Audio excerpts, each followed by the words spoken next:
Gary. Okay. Pre-season, we're roughly, or if you take it, we're roughly halfway through pre-season. Final week before Christmas, then after Christmas it'll be more getting into game prep. So, just a bit of a review of pre-season so far. How have the lads gone? Yeah, I've been really pleased. We've certainly worked them hard. Nobody really likes pre-season. It's a tough time for everybody concerned, especially the players. Tough for coaches as well, because it's just really about getting fitness levels up as best we can. And we've worked them pretty tough this year. You know, the weather's not always been kind to us. Like tonight, we've been a little bit restricted, but yeah, we started pretty well, and I have to say that the group as a whole have bought into what we're trying to achieve, and just knuckled down and got stuck into it. And going back in time a little bit, on a cold November evening, you got everybody in for a meet and greet. Yep. And started the week after, and obviously things happening at the club had an effect on what you could do signing wise for pre-season. How did you cope with that to start with? It's been a tough period. Obviously, with not knowing what was happening at the club, you know, we were kind of hamstrung a little bit in who we could bring into the club.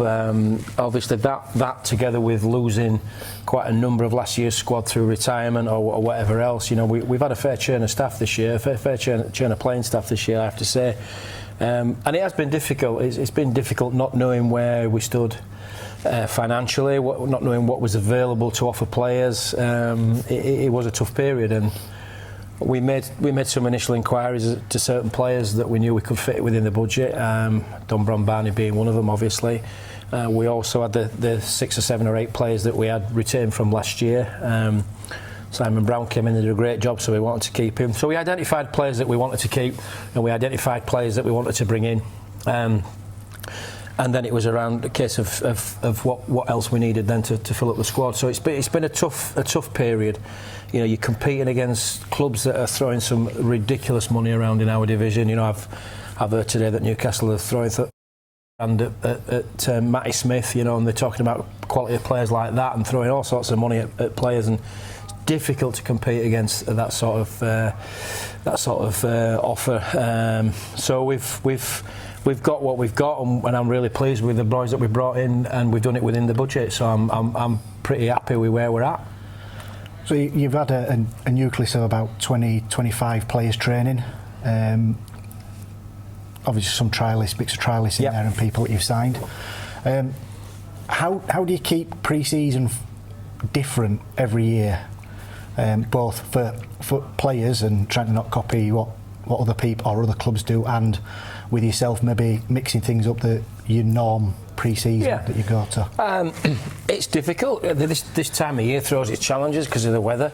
You know, like tonight we've been frozen off the training pitch, so we have to find other things to do. And we've been in one of the five-a-side courts and given a little bit of a touch-up in there. You know, some tough work to be done. We've varied the venues up. You know, we've had a couple of Sunday morning sessions. We've had one over at Roundley Park, as you know, where, you know, we flogged them pretty hard on the hills, and then at Bramley on Sunday again was a real tough session. So we've just tried to mix it up really, and just try and vary the venues up, vary the content of the sessions up. At the same time, you've got to fit so many things in. You know, we've got to educate them on the playbook to make sure everybody knows what they're doing. So we've got to get some structure in there. We've got to get them fit. We've got to get them strong. They've spent some time in the gym, obviously. So this time you've got a lot of stuff to cram into a short period of time. You know, we get them for a couple of hours on a Tuesday and Thursday, and an hour on a Friday, and possibly an hour on a Sunday. So, you know, for that 6 hours contact that you have with the players each week, you've got to put an awful lot of content into it. So it is tough.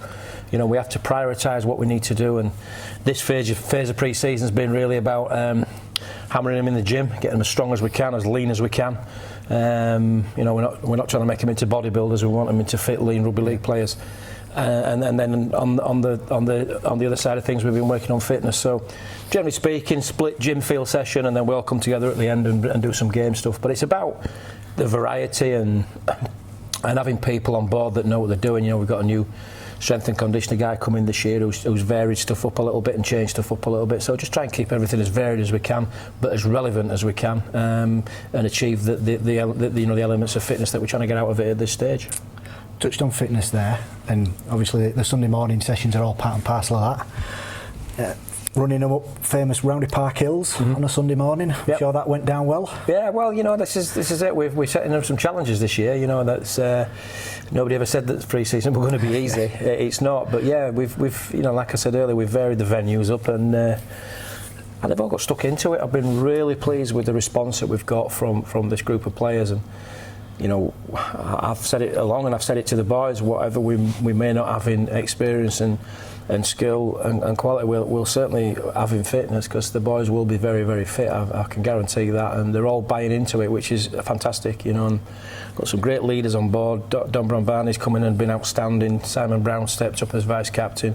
Strafford is always good as a captain and as a leader, but Jack Lee, Jimmy, Vila, Zach, they've all stepped up a level this year, and it's really pleasing to see that they're on board with what I want to achieve and what I want to do in 2020. And the other thing that really pleases me is that all of those players that have stayed from last year feel there's a little bit of unfinished business because of the disappointment of last year.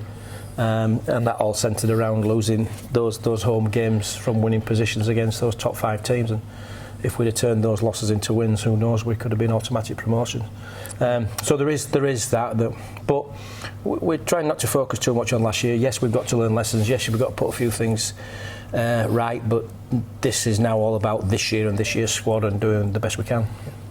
And talking about next year, how will pre-season or the regime change going into the new year when the pre-season games start, and then not long after that we're into the Challenge Cup and the nitty-gritty of the league season? Yeah, that's right. You break it down into phases, and this phase, as you said before, is all about the hard yards, if you like, and getting that fitness into them and the miles into the legs and into the lungs and the strength in the gym.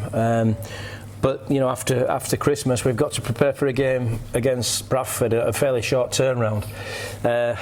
Again, being run from a council-run facility, the stadium closes over Christmas, so we're limited to what we can do during that period. So we've tried to work them as hard as we can coming up to Christmas, and then we'll have some time off with the family, and then we'll come back in and start preparing for Bradford. But yeah, we can't really work them too hard in the lead up to a game, because we've got to make sure that they're able to perform on the pitch. So we will ease back a little bit, get the Bradford and the Batley game out of the way, and then we'll step things up again, ready for the Rhinos, and then a week off straight into the Challenge Cup. So yeah, it's a bit of a science, really. It's about gauging it, but we don't want to be hitting our full straps in January and February. We want to be doing it in March, April, May, June, July. That's when we need to be at our best. So it's all aiming towards that end line of being really fit for the start of the season, but maintaining it throughout the season.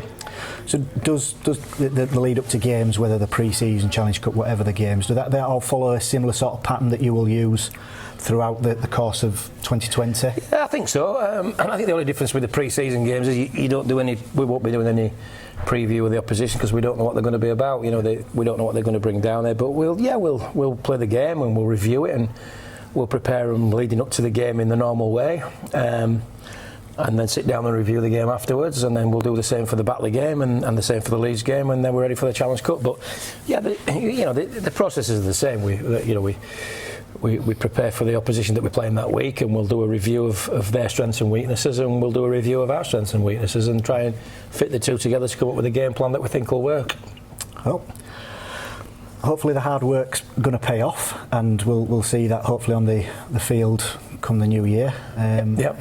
So yeah, good luck. You never know, Scott. When you put a group of blokes together, you're hoping that they gel and they come together and want to work hard for each other. And certainly this group do. And with that youth comes a lot of youthful exuberance, and they're pushing each other. They're wanting to work hard, and it's driving the more senior players on. The Straffs and Jack Lee. They're getting Don Brombarni, Brownie. They're getting towards the latter end of their careers. So bringing in these young lads has freshened everything up a little bit, and it's kept them on their toes, and everybody's pushing each other, and it's a very good environment. So hopefully that bodes well. I think if you get a good team spirit, it takes you a long, long way. Yeah. And that's the plan. But yeah, hopefully for all the supporters out there, we'll put on a decent product on the field, and all the hard work that's been put in now will allow us to do that.